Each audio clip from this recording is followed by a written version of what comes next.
What up, folks? All right, all right. I guess like what up myself since I have like no views and no subscribers. So here is day two. No real talk about today. Not have much to talk about. But there's this weird thing in here. Can you see that? Yeah, like what is that? That I'm not sure about. Hmm, that's a little weird. Might be something to keep this thing fresh though, because I heard the nurse say, or the pharmacy technician, whatever you call it, that she had opened a bottle or opened a case and she had to like not throw it all out, but I guess they have like a very limited shelf life and it's already been open, they couldn't use it anymore. So anyway, this is the part where I get the most lighting. Oh, this is in the trazodone. Okay. So yesterday I had a good talk with my mom. I always forget that I have PTSD because I don't usually have a lot of triggers, but she really pissed me off and I had to hang up the phone. It was really bad.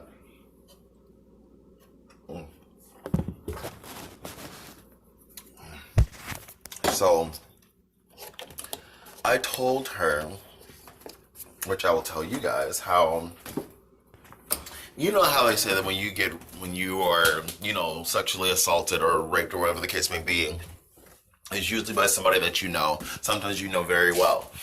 That was the case for me. I was like 10 years old or whatever, and he was like a family friend at the time. You know, he was like the big brother I never had. And then I started having these urges, because I've always known that I was gay since I was like 4, So like, and I guess that he also knew that he was gay or something.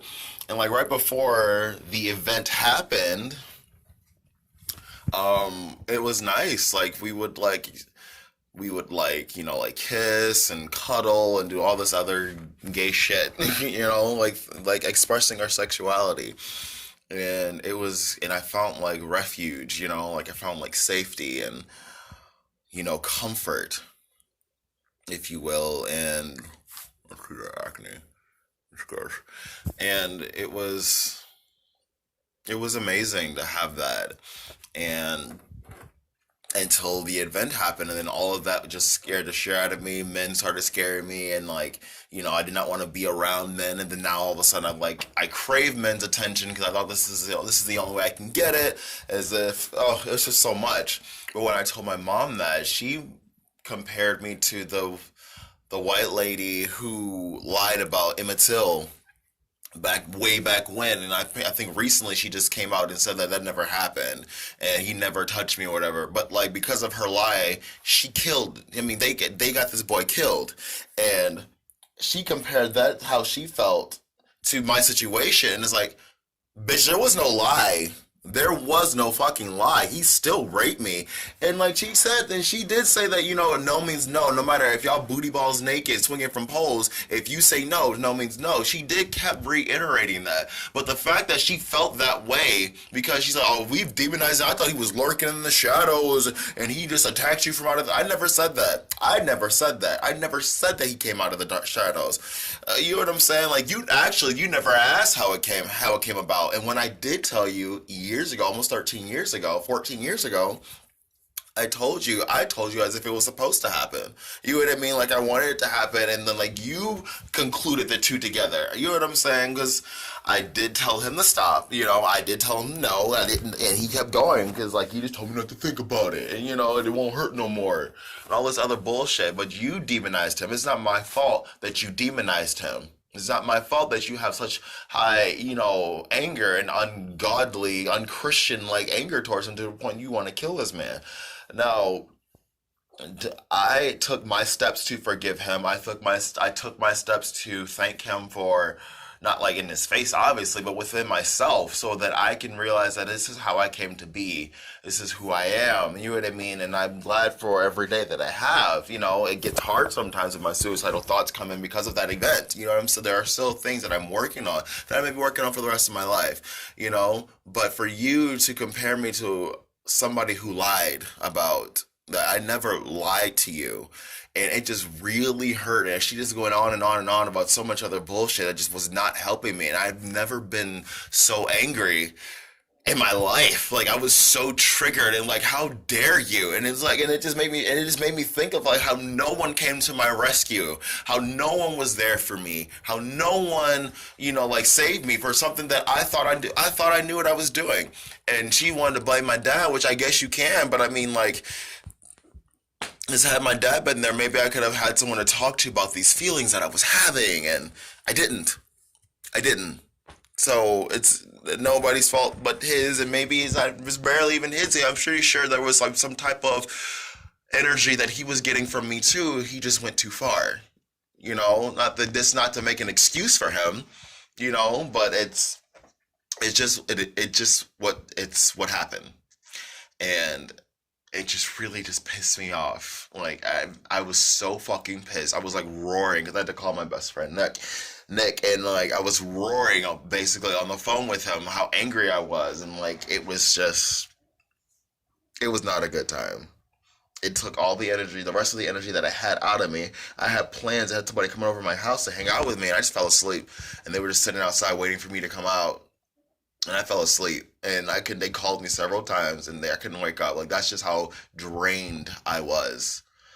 A person who barely gets sleep anyway. Like, you know what I mean? Like, because and it took me out.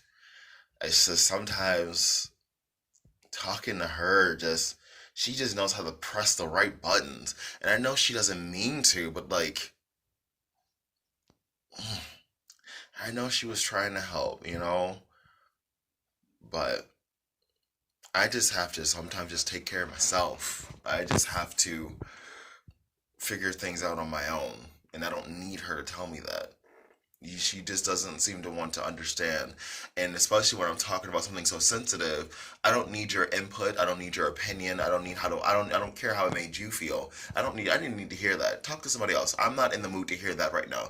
Maybe she could have told me that another day. You know what I mean? Because I already didn't want to tell you in the first place, because you always want to take such a good event and to turn into a horrible shitty time that it already is. So I don't know. This is why I preach and vouch for mental health and talking with a professional, because sometimes your brother, your mother, your sister, your husband or wife, or even somebody, your friend who's been through the same exact thing can't even help you sometimes, you know, because they're hurting too.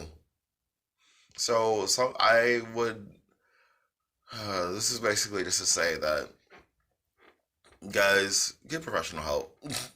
It's okay. There's nothing bad about it. You know, like, there's nothing wrong with it. The stigma that is placed on it is really nothing we can do about it. We really shouldn't let it affect us. And I know it's easier said than done, but I mean, do you want to feel like you're crazy all your life, or do you want someone to tell you that there's things you can work on, but you're not crazy? You're valid of how you feel. If that's how you feel, that's how you feel. Don't let anybody take that away from you so I can take it away from her. Whether it's wrong or right, if that's how you feel, that's how you fucking feel. So take care, guys. Take care of yourself. Remember, take care of your mental health. Peace. Peace.